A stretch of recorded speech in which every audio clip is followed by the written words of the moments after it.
Assalamualaikum warahmatullahi wabarakatuh. Jumpa lagi di pengembangan media pembelajaran. Kali ini kita akan mendiskusikan bagaimana prinsip-prinsip pemanfaatan media pembelajaran sampai pada kriteria pemilihan media pembelajaran. Yuk kita simak bagaimana aktivitas mahasiswa dalam mendiskusikan tema tentang prinsip-prinsip pemanfaatan media pembelajaran. S2 dia itu, tapi masuk ke sini nih, nggak tahu salah kamar kali ya. Oke, berikutnya Mbak Munfarida. Hadir Bu. Ada ya. Kemudian digital literasi. Ini juga pasti kalau ini ya. Ini sekarang ini serba digitalisasi.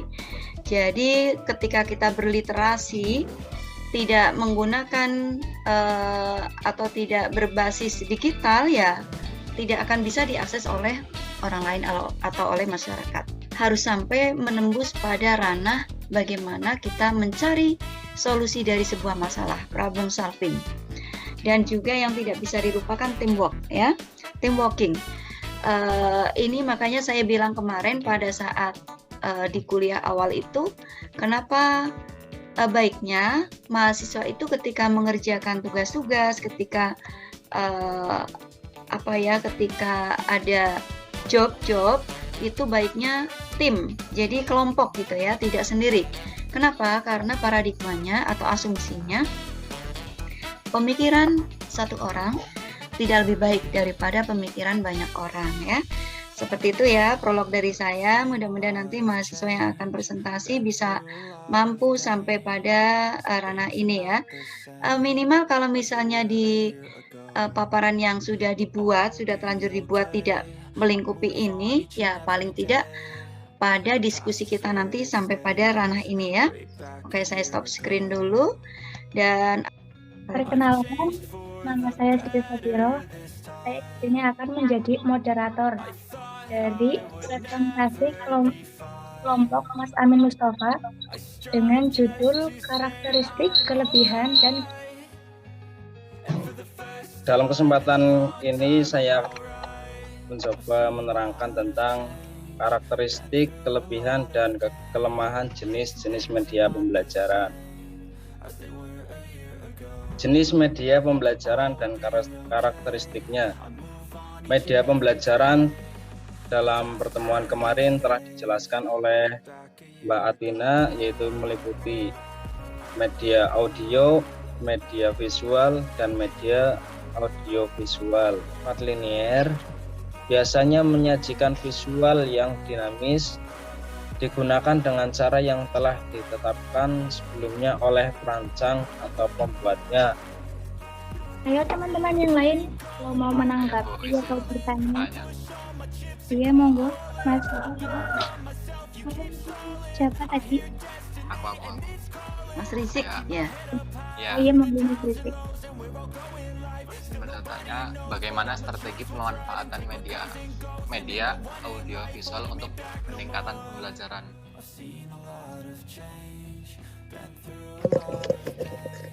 Masa-masa pembelajaran terutama ada yang namanya pembelajaran itu berpusat pada guru, dan ada juga pembelajaran juga terkadang dipusatkan kepada siswa atau anak. Jadi mengasah dari kreativitasan anak untuk mencari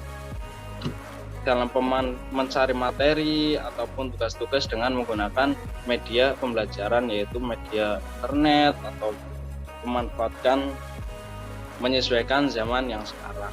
Jadi untuk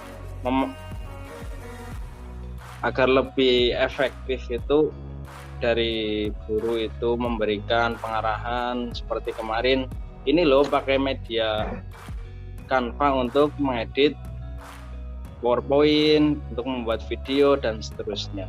Jadi setelah siswa anak Mbak Nana. Ya, monggo Mbak Awalia.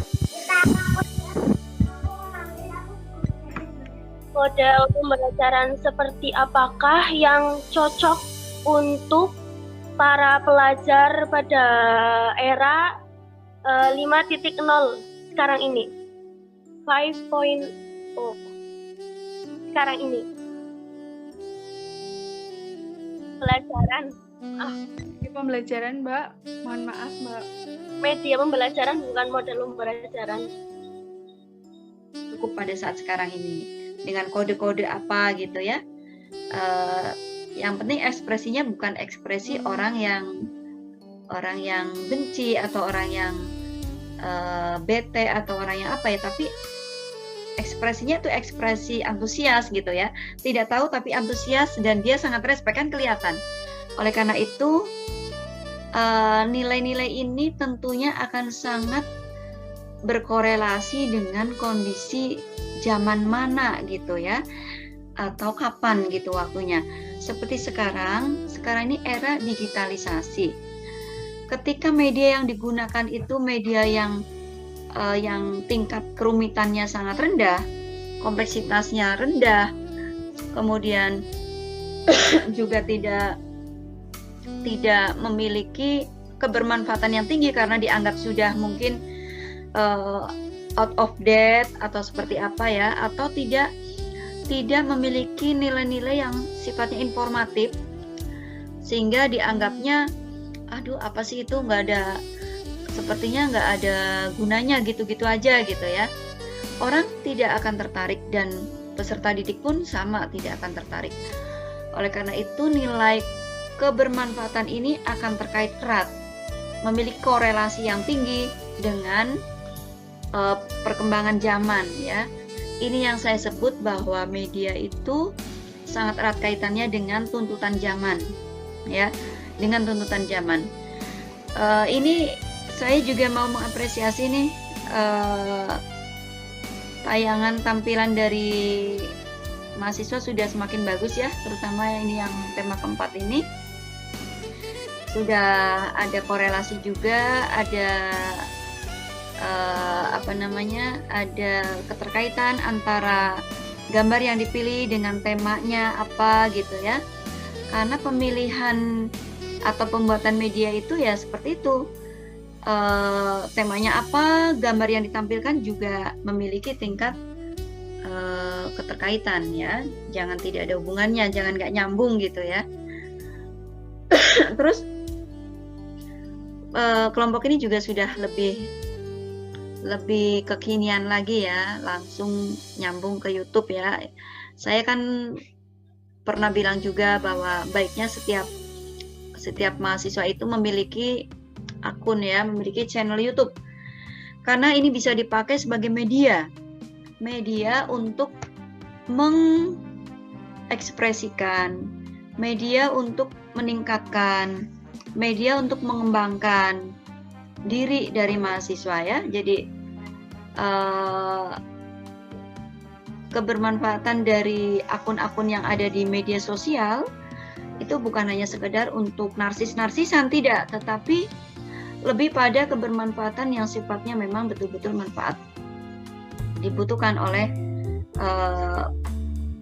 oleh kaum-kaum yang memang ingin berkembang pada saat sekarang ini. Karena tidak menggunakan media sosial sama saja dengan kita tidak mau informasi yang kita sampaikan atau ilmu-ilmu yang kita sampaikan itu sampai kepada pengguna, hanya dinikmati oleh orang-orang yang dekat dengan kita saja atau bahkan oleh diri sendiri. Oleh karena itu media sosial ini sangat penting ya. Dan media sosial ini juga atau bukan, mungkin nggak ke media sosial ya, saya sebut itu media digital gitu ya. Media digital tapi harus dimedsoskan juga gitu. Ini juga memiliki sisi positif, bisa diakses berulang-ulang. Misalnya pada saat sekarang ini kita tidak fokus ya, seperti saya tadi misalnya ada yang terlewat kan ada tamu, nanti saya bisa mengulangnya lagi ketika di waktu lain saya putar lagi, saya mainkan lagi. Wah ternyata ini kemarin bahasannya seperti ini, ada yang terlewat dari saya. Nah saya perbaiki pada minggu yang akan datang. Begitulah sifatnya media digital, sehingga akan sangat memudahkan. Nanti kelompok yang pertama tadi itu sudah bagus ya, ada referensinya. Kelompok yang kedua malah saya nggak menemui ada referensinya ya Mbak Sabika ya, Mbak Sobiro ya. Nantinya di makalah itu. Di makalahnya ya. Nah, saya sampaikan meskipun di makalah ada, di sini tetap dikasih ya, tetap diberi referensi karena media ini pun termasuk media ilmiah sehingga harus memenuhi kriteria ilmiah. Jadi walaupun tayangan PowerPoint, tayangan apa itu kita tetap menggunakan prinsip-prinsip ilmiah ya. Jangan ditinggal.